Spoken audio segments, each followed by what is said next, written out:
Malungkot pa rin ang aking Abiona.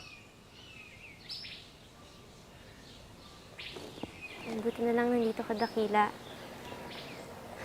Namiss ko yung mga usapan natin nung bata pa ako. Nung nasa Avila pa tayo. May gusto ko bang pag-usapan ngayon? Ang hirap pala, Dakila. Natatakot ako.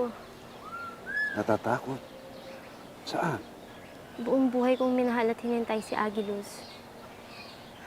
At natatakot akong buong buhay din ako maghihintay bago maghilam ang mga sugat ko.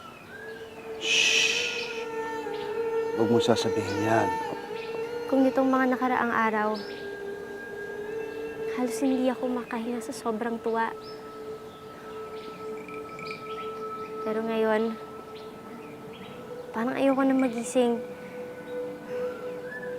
Kasi kahit nakikita ko siya, alam kong hindi ako nagmamay-ari ng puso niya.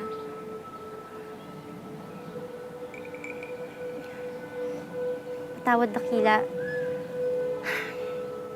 Alam kong mas marami ka pang mas mahalagang bagay na iniisip, hindi lang tinulong mulawin.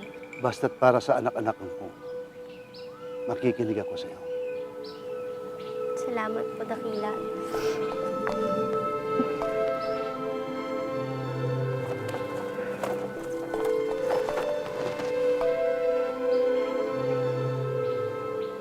Sige po, Dakila. Baka may pag-uusapan pa kayo ni Mai.